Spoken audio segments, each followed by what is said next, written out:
আমাদের তো জানেন যে চলমান মোবাইল কোড আছে, সপ্তাহে 4 দিন আমরা মোবাইল কোড করি, মাঝখানে মঙ্গলবার দিনটা আমরা বাদ রাখি এবং 2টা করে টিম আমাদের রেগুলার কাজ করে।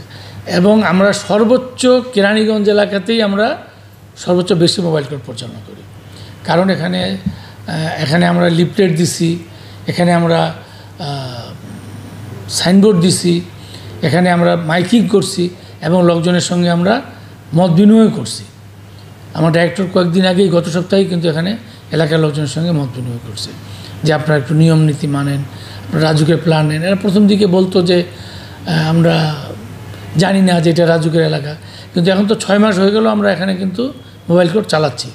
তারপরেও এই ধরনের বিল্ডিংগুলো হচ্ছে এখনও, এবং আমাদের লোকজনও বিল্ডিং করতেছে এবং আমাদের মোবাইল কোডও কিন্তু চলমান। একটা কথা বলি, সেটা হলো যে অ্যাকচুয়ালি তো এরকম অনিয়মকৃত বিল্ডিং অনেক, কিন্তু আমাদের যে পলিসিটা এখন হলো যেগুলো বিল্ডিং অলরেডি কমপ্লিট হয়ে গেছে সেগুলো যদি আমরা এখন ভাঙতে যাই বা কিছু করতে যাই তাহলে হয়তো একটা সমস্যা হতে পারে। আমরা পলিসিটা হলো যে সেখানে হয়তো অনেক রুগী বাস করে, ফ্যামিলি বাস করে, বাচ্চা বাস করে, ছাত্রছাত্রী বাস করে।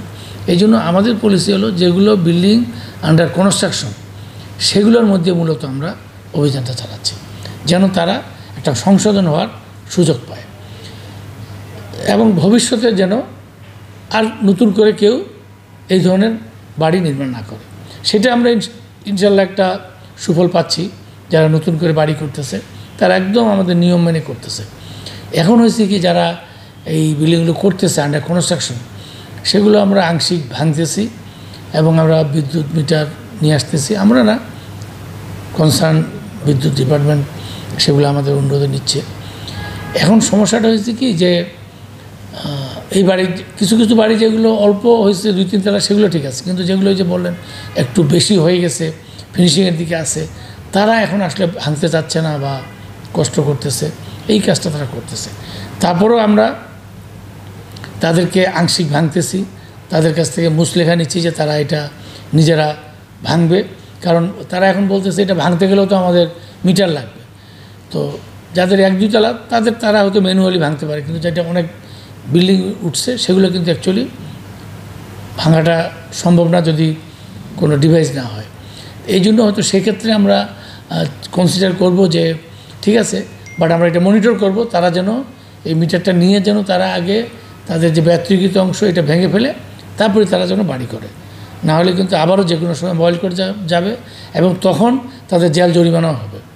তো আমরা কিন্তু এই ক্ষেত্রে কোনো জিরো টলারেন্স, আমরা আপনাদের কাছে বলবো, আপনাদের কাছে ওই তথ্য থাকে আপনারা বলবেন এবং আমরা ওই এলাকাতে অভিযান চালাবো। আমরা কিন্তু কোনো নির্দিষ্ট বাড়িতে অভিযান চালাই না, আমরা যেই এলাকায় অভিযান চালাই সেখানে যতগুলো এরকম ডেভিয়েটেড বা ব্যতিক্রিত বিল্ডিং আছে সবগুলোতে আমরা অভিযান চালাই। জি, ধন্যবাদ স্যার। আরেকটা বিষয় স্যার, আপনার ইমারত পরিদর্শকের বিরুদ্ধে ভবন মালিকদের উৎকোচ নেওয়ার অভিযোগ আছে, এই নিয়ে স্যার একটু কিছু বলেন স্যার। এটা আসলে তো হয়তো সত্য, কিন্তু এক্ষেত্রে কিন্তু বাড়ির মালিকও কম দায়ী না, এবং আমরা বাড়ির মালিকেরও জরিমানা করতেছি। এবং আপনারা জেনে খুশি হবেন যে আমরা কিন্তু অলমোস্ট রেগুলারই আমাদের এই ধরনের যারা কর্মকর্তাদের বিরুদ্ধে কমপ্লেন আছে, যাদের বিরুদ্ধে ন্যূনতম কমপ্লেন তাদেরকে আমরা ট্রান্সফার করতেছি, যার বিরুদ্ধে আরেকটু কমপ্লেন তাকে সহজ করতেছি, সাসপেন্ড করতেছি, বিভাগীয় মামলা করতেছি। এটা কিন্তু এমন একটা দিন নাই যে এই প্রক্রিয়াগুলো চালু নেই। কাজেই আমরা কিন্তু কাউকেই কোনো ছাড় দিতে রাজি না। বাট হয়েছে কি, মানে দীর্ঘদিনে একটা অনিয়ম অব্যবস্থাপনা চলতেছে, কাজেই সেটাকে একদিন তো ঠিক করা যাবে না, বাট আমরা এটা প্রক্রিয়াটা শুরু করছি ইনশাআল্লাহ।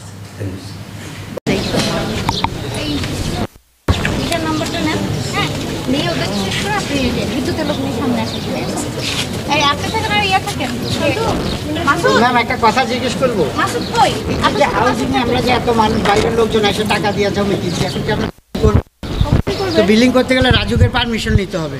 রাজুকের পারমিশন নিতে গেলে আমাদেরকে কি করতে হবে? আমাদের কাছে আছে দলিল, আমাদের কাছে আছে খাজনার পেপার, নামজারি, এই তার তো কিছু নাই না। এখানে আপনার বিষয়টা হচ্ছে মনে করেন হাউজিং এর কথা বাদে দিলেন যে রেস্টুরেন্টে হাজিরবাগ, আপনি যে এখানে থাকবেন আপনার কি এখানে থাকার সেই ফ্যাসিলিটিস আপনার হাউজিং আপনাকে এনশিওর করেছে? জি। এটা কোথায় করেছে? আপনার তো এখনো রাস্তাই হয়নি। হবে। তা আপনি রাস্তা হওয়ার আগে বিল্ডিং তুলে ফেললে হয়ে যাবে? রাস্তা তো ছিল আগে, এটা আবার নতুন করে পুনরায় রাস্তা ছিল। ওই যে বেশি দিয়ে আবার নতুন- স্কুল কলেজ খেলার মাঠ কিছুই না, বাইরের লোক কেউ কথা বলে না, একজন কথা বলে শুনে অনুমোদন দিবে। ম্যাম ওই যে ওই পর্যন্ত পাকা করছে গত 2 বছর আগে, আবার এটাকে নতুন করে কাইটা পাইপ ঢুকাইছে। ওই যে স্ক্রিন, ওই যে মেশিন দেখেন, ওই